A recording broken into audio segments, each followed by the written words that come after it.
So, thank you very much, Tony, for that introduction. Ladies, gentlemen, and distinguished guests, I'm delighted to join you all at this year's B7 CEO Summit. And thank you, Tony, for those inspiring and fantastic opening remarks. And thank you also to the CBI for hosting such an important event. The B7 is a rare and vital opportunity for leaders from business and government to get together, albeit virtually, to discuss critical issues such as trade, the digital world, climate, and of course, health. The last 12 to 18 months have presented unparalleled change and challenge for business and business leaders. Like you all, no doubt, I've spent a lot of time worrying about how we do the right thing by our employees and our business, how we protect our people's physical and mental health, maintain jobs, and continue to deliver outstanding work for our clients. I am immensely proud of Deloitte's response to this challenge, and also the efforts of the wider business community. As Deloitte's Global Chair, I am fortunate to speak with leaders from across all sectors of the economy and from many countries around the world. And I am heartened by the dedication, commitment, and care so many have demonstrated during this crisis, by prioritizing doing the right thing by their people, business, and society as a whole, and rising to the challenges that we have all faced as a community and as leaders. This period has also provided time to reflect on the state of the world and what matters to each of us as individuals, be that work, family, community, something I've often discussed with my husband whilst out walking our two dogs.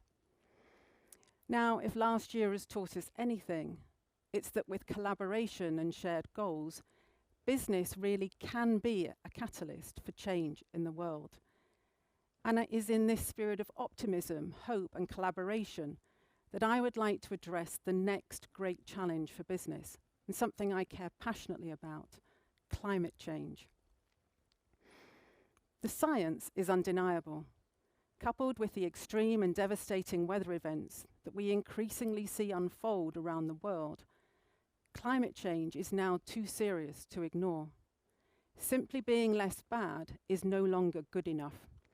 Humanity and the planet are facing an existential threat, and we need businesses and governments to commit to meaningful and measurable action now. Not only is this the right thing to do for society, but it makes business sense. As the saying goes, there are no jobs on a dead planet. And many businesses are already living this stark reality. In Deloitte's latest climate check survey, for example, 1/3 of executives told us their businesses had suffered negative operational impacts due to environmental disasters, with 1/4 of all of those asked admitting that they're already facing a scarcity of resources due to climate change.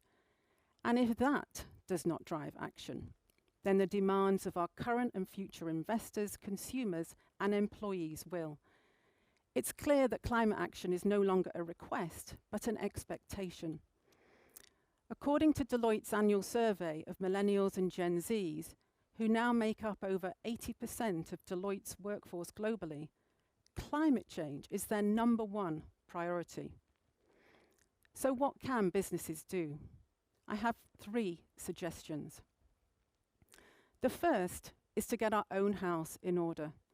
For Deloitte, we're doing this through our World Climate Initiative, a global strategy to drive responsible climate choices both inside our business and beyond. And we've committed to achieve net zero by 2030, for example, by cutting business travel in half, ensuring all our buildings are powered by renewable energy, and converting 100% of our fleet to electric vehicles. Our goals have been accredited by the Science Based Targets Initiative, and we're working with our major suppliers for them to adopt science-based targets within the next 5 years. And we will report our emissions annually in line with TCFD requirements. At Deloitte, we believe that tackling climate change is not a choice, it's billions of them.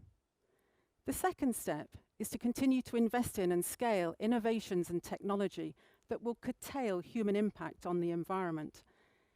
Getting our house in order, cutting our emissions, and offsetting our impact, all of these are essential, but they're not enough.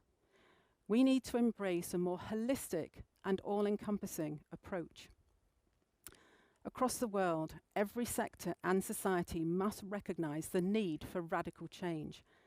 A diverse set of societal and economic forces, from fluid and shifting consumer preferences to the rise of stakeholder capitalism and growing demands for climate action, now will drive the transition.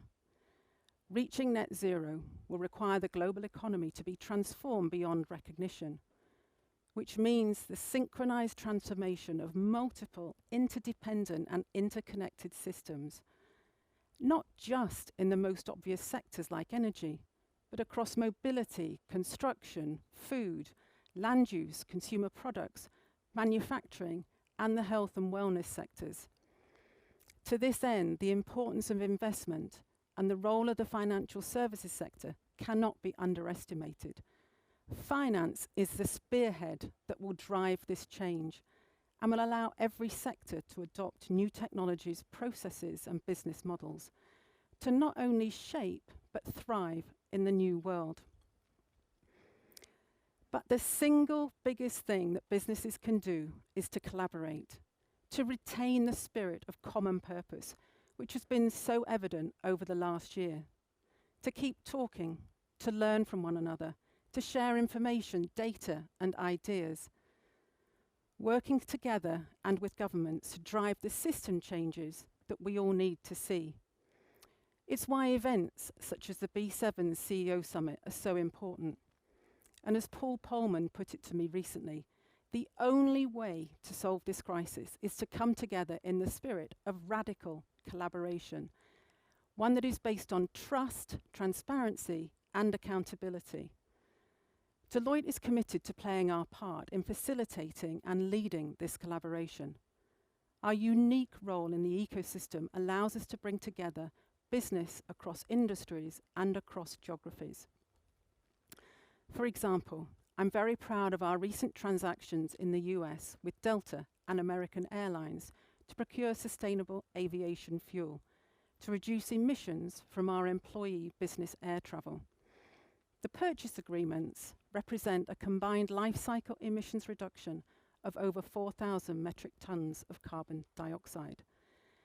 As well as innovating to reduce the damage, we are also using technology to help preserve and protect the planet. For example, Deloitte in the Netherlands is working on the World Wild Fund for Nature's Early Warning System project.